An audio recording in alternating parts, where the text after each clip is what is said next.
오늘은 말씀을 따라온 자들에게 주시는 은혜라는 제목으로 말씀을 나누고자 합니다. 한번 따라해 보세요. 말씀을 따라온 자들에게 주시는 은혜. 제가 코로나 사태가 터지기 전에 천안에 있는 학화 할머니 호두과자 집에 찾아가서 호두과자를 사 먹은 적이 있습니다. 굳이 여기에서 천안까지 내려가서 호두과자를 산 이유는 물론 그 학화 할머니 호두과자가 아주 유명하고 맛있기 때문이기도 하겠지만 무엇보다도 지금도 여전히 그 호두과자 안에 전도지가 끼워져 있는지를 확인해 보고 싶었습니다. 왜냐하면 지금은 학화 할머니 호두과자를 설립하신 신복순 권사님이 소천하시고 그 자녀들이 사업을 경영하고 있기 때문이에요. 그 자녀들이 어머니의 신앙을 계승하고 있을까? 어머니의 믿음처럼 신앙생활을 하고 있을까? 확인해 보고 싶었습니다. 제가 가서 확인해 봤더니 지금도 여전히 호두과자 안에 전도지가 있었습니다. 참 복받은 가문이다. 그런 생각을 했어요. 물질의 복을 받아서가 아니라 그 자녀들이 어머니의 신앙을 그대로 이어가고 계승하고 있다는 점에서 참 복받은 가문이라는 거예요. 이 얼마나 감사한 일입니까? 그렇지 않아요? 전주 안디옥 교회 홈페이지에 들어가 보니까 한 선교사님이 이런 글을 올리셨습니다. 티베트 국경과 가까운 곳에 가서 예배를 인도하게 되셨다는 거예요. 이곳은 아직도 전기가 들어오는 지역이 아닙니다. 아직도 전기가 들어오지 않고 있어요. 그리고 아주 티벳이니까 거친 산악지대입니다. 사람도 별로 살지 않는 그런 지역입니다. 그런데 주일날 아침에 선교사님이 예배를 인도하려고 했더니 글쎄 주위 산 마을에서 사람들이 4시간을 걸어서 20여 명이 예배당을 찾아왔다는 거예요.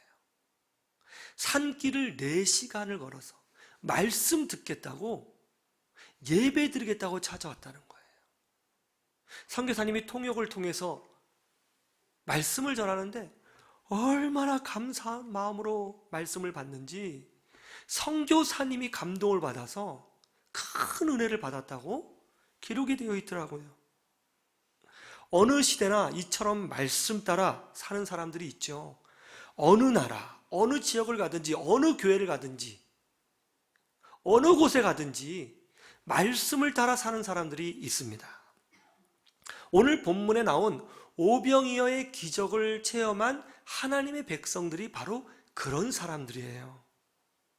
수천 명의 사람들이 광야에 모였습니다.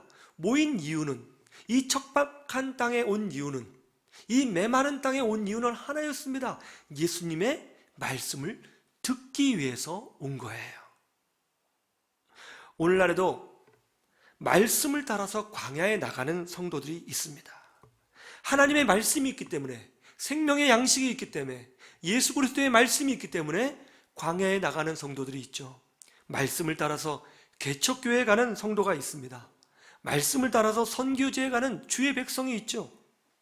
핍박을 받지만 말씀을 듣고 싶어서 인내하며 교회에 찾아오는 성도가 있다는 것입니다. 그런 주의 백성들을 하나님께서 기억해 주시고 축복해 주실 줄로 믿습니다. 그런데 말씀을 따라서 광야에 오자 어떤 일이 벌어졌다고 성경에 기록하고 있어요? 오병이어의 기적, 천국잔치가 광야에서 벌어졌다는 것입니다. 말씀을 따라서 광야에 왔습니다. 그러자 하나님께서 그 자녀들을 기억하시고 천국잔치에 은혜를 부어주셨다는 것이죠. 오늘도 말씀을 따라서 이 예배에 참여하는 여러분 모두에게 천국잔치가 임하기를 주님의 이름으로 축원합니다.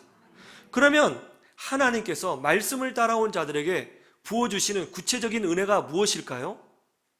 첫 번째로 이거죠. 예수님과 동행하는 축복을 주시겠다는 것입니다. 한번 따라해 보세요. 예수님과 동행하는 축복.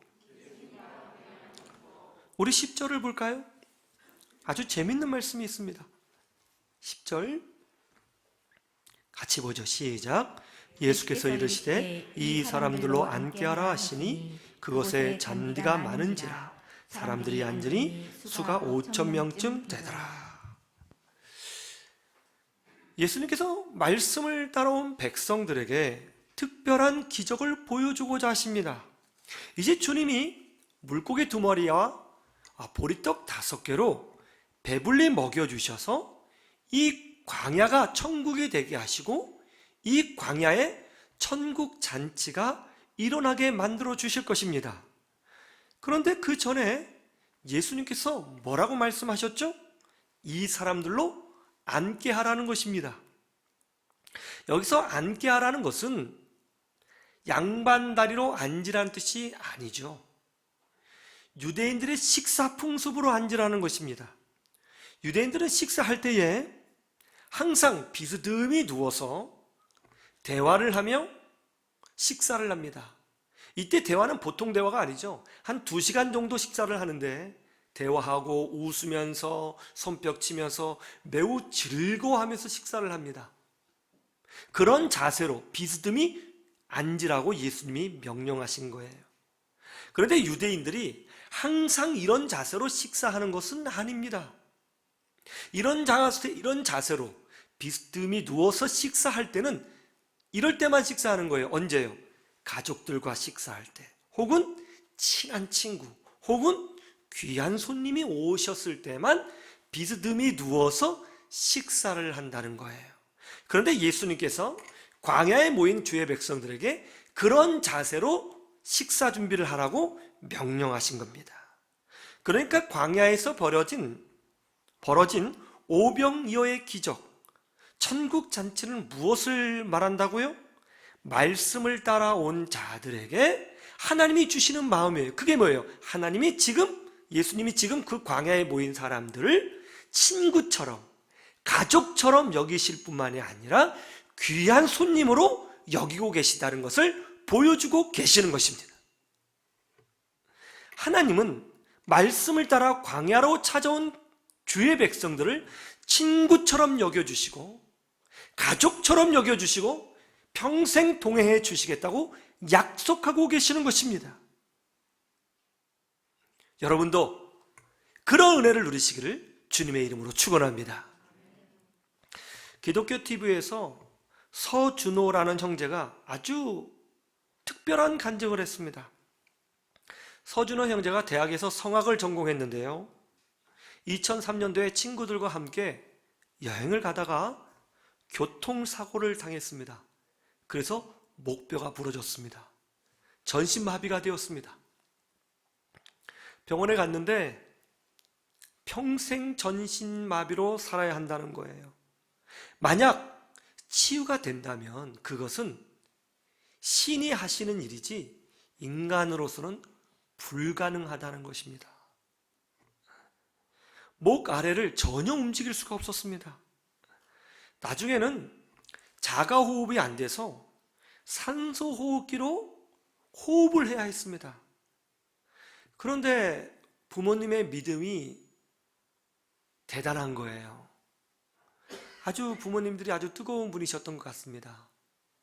서준호 형제가 중환자실에 누워있는데 그 어머니가 이 아들을 보면서 환히 웃으면서 이렇게 말을 했다는 거예요. 준호야, 중환자실은 영적인 신학대학교야. 다 마치고 나와서 엄마랑 같이 열심히 하나님의 일을 더 하자.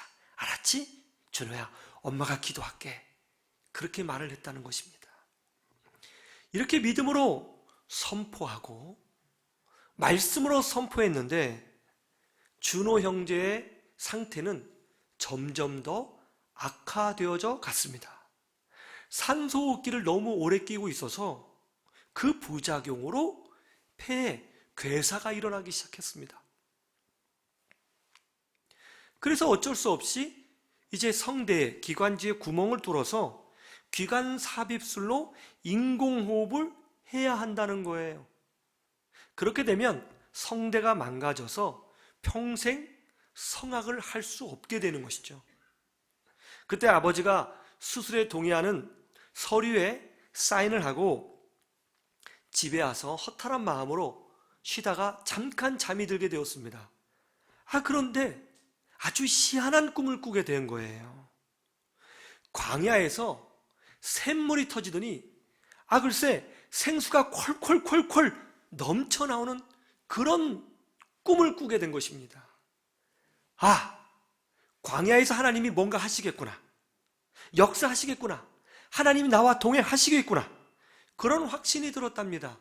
그래서 병원에 찾아가서 담당 의의를 만나 당분간 기관 삽입술 하지 않았으면 좋겠다, 좀 기다려달라 부탁을 했답니다. 그리고 기도를 했어요. 그런 후 며칠 후가 지나서 종합 검사를 했는데 글쎄 폐가 완전히 깨끗하게 되어지는 은혜를 체험하게 되었다는 것입니다. 그리고 나중에는요 자가호흡을 할 수 있게 됐고요, 며칠 후부터는 발가락을 조금씩 움직이기 시작하더니 완전히 치유가 돼서 병원을 걸어서 나가는 역사를 경험하게 된 거예요. 그리고요 이 서준호 형제가 2005년도 중앙 콩쿨, 이 중앙 콩쿨이 제일 유명한 콩쿨이라고 그래요. 여기에 나가서 1등을 하는 하나님의 은혜를 맛보게 되었다는 것입니다. 할렐루야! 우리 하나님이 살아계신 줄로 믿습니다. 참 하나님이 동행하시는 가정이다, 그런 생각이 들었습니다. 말씀을 따라서 광야까지 들어온 하나님의 백성들은 광야에 있지만은 천국의 은혜를 체험하게 되고 하나님의 동행하심을 경험하게 되는 것입니다. 이 믿음으로 승리하시기를 주님의 이름으로 축원합니다. 두 번째, 천국 잔치와 기쁨을 경험하게 된다는 거예요. 한번 따라해 보세요. 천국 잔치와 기쁨을 경험하게 된다. 12절 말씀을 보실까요? 12절 같이 보죠. 시작. 그들이 배부른 후에 예수께서 제자들에게 이르시되 남은 조각을 거두고 버리는 것이 없게 하라 하심으로. 지금 성경에 보면 광야에서 하나님의 백성들이 물고기 2마리와 보리떡 5개에서 나오는 조각들을 먹었는데 어떻게 먹었다고 기록되어 있죠? 배고프게 먹었다고 합니까? 배부르게 먹었다고 합니까? 배부르게 먹었다는 거예요.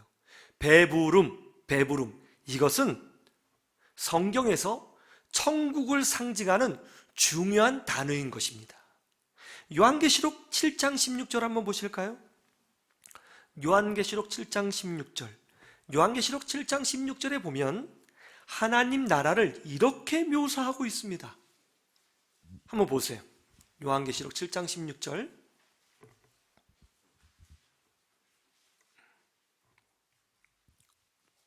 같이 보시죠. 시작.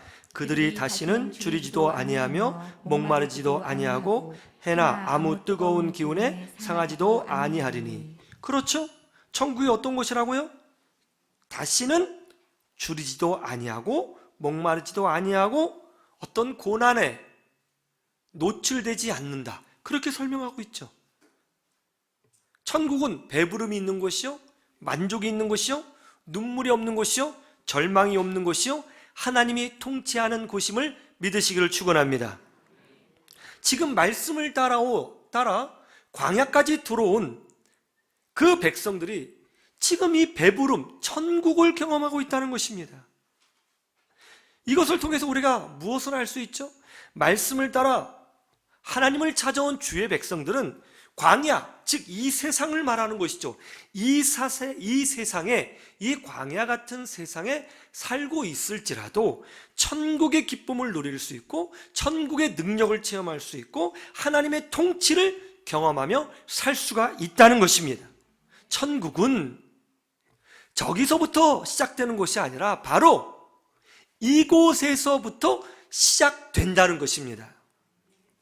기독교는요, 죽어서의 천국을 말하지 않습니다. 하나님의 나라는 이미 우리 안에 이 땅에 임한 것입니다. 그러나 아직 완성된 것은 아니죠. 주 예수 그리스도께서 재림하실 그때에 천국이 완성이 될 것입니다. 그러나 이미 천국은 예수 그리스도의 십자가의 은혜로 말미암아 이 땅에 임했습니다. 시작이 된 것입니다. 그래서 우리가 기도하면 하나님이 들으십니다. 하나님을 체험합니다. 성령의 기쁨을 누립니다. 기적을 경험합니다. 하나님의 역사를 보게 되는 것입니다. 그리고 무엇보다도 이 광야 같은 세상에 살고 있을지라도 우리 안에 역사하시는 하나님으로 말미암아 우리는 배부름을 경험하고 천국 잔치와 영적 기쁨을 누리며 살 수가 있는 거예요. 그러면 고난이 왜 있는 것일까요? 예수님께서 재림하셔서 하나님 나라를 완전히 완성하시기 전까지 이 땅에 사는 우리는 아담과 하와 때문에 생긴 죽음의 문제, 고난의 문제, 눈물의 문제, 사건, 사고의 문제를 계속해서 당할 수밖에 없는 것입니다. 그런데 고난에는 두 가지가 있죠. 하나님이 우리의 신앙을 성장시키기 위해서 주는 고난이 있습니다. 이 고난은 죽을 고난이 아닙니다. 감당할 만큼만 우리에게 주시는 고난인 것입니다.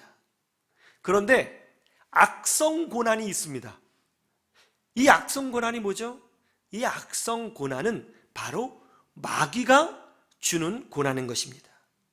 우리가 당하는 대부분의 고난은 바로 악성 고난입니다. 바로 마귀가 장난질을 해서 생기는 고난인 거죠. 이 악성 고난은 마귀가 우리의 삶을 파괴하고 우리의 영혼을 파괴하기 위하여 던지는 고난인 거예요. 아직은 이 세상에 마귀가 활동하고 있기 때문에 주님이 재림하시기 전까지 우리는 이런 고난을 겪을 수밖에 없는 것입니다. 그런데 중요한 것은 뭐죠? 말씀을 따라온 자들은, 하나님의 자녀들은 어떤 종류의 고난이 오든지 간에 하나님이 함께 해주시고 하나님이 동행해 주시고 하나님이 보호해 주시고 하나님께서 기가 막힌 손길로 살려내 주신다는 것입니다. 그리고 무엇보다도 말이죠, 무엇보다도 우리의 영혼을 보존해 주신다는 거예요. 그러나 불신자는 어떻습니까? 그런 고난들이 찾아올 때에 그것을 자기 혼자 마치 고와 같이 자기 스스로의 힘으로 해결해야 된다는 거예요. 그것이 다른 것입니다. 우리들은 고난 중에도 기뻐할 수 있습니다. 왜요? 고난을 통해서 우리의 신앙이 성장하고, 고난을 통해서 하나님의 역사를 보고, 고난을 통해서 우리의 영혼이 강해지고, 고난을 통해서 기적을 체험하고, 고난을 통해서 천국의 기쁨을 맛볼 수 있기 때문인 거예요. 광야에서 배부름을 경험하는 거예요. 그런 은혜를 누리시는 여러분 되시기를 주님의 이름으로 축원합니다. 우리 교회에 평생 불교로 살아오신 한 집사님이 계시죠? 그분이 예수님을 영접하고 하나님의 자녀가 되었습니다. 그러나 그분의 남편분은 예수님을 믿지 않았습니다. 그 자녀들이 전도를 해도 믿지 않았습니다. 그러다가 지병으로 중환자실에 들어가셔서 기계에 의존하여 생명을 유지하게 되었습니다. 어떨 때는 정신이 온전하시고 어떨 때는 정신이 온전하지 않았습니다. 병원 측에서는 장례를 준비해야 한다고 했습니다. 그때 담임 집사님이 제게 전화를 걸어서 마지막으로 목사님이 전도를 해달라고 부탁을 하셨어요. 그렇죠? 참 귀한 믿음입니다. 귀한 믿음이에요. 그래서 제가 영상통화로 복음을 전했어요. 전도했습니다. 그런데 놀라운 것은 제가 복음을 전할 때에 아버님의 정신이 또렷해지신 거예요. 그리고 저한테 감사합니다. 그리고 아멘까지 하시고 예수님을 나의 구주로 영접했습니다. 그런데 그 다음에 더 큰 기적이 일어났죠. 장례를 준비하라고 할 만큼 건강이 안 좋으셨는데 그 며칠 사이에 건강이 회복되시더니 퇴원하게 되신 거예요. 그런 후에 이분께서 약 한 달간 사시다가 이제 천국에 가셨는데요. 그 한 달 기간 동안 복음을 듣고 예수님에 대해서 더 많이 알게 되고, 즉 인생의 마지막 순간을 신앙생활로 마무리하고 하나님의 부름을 받았다는 거예요.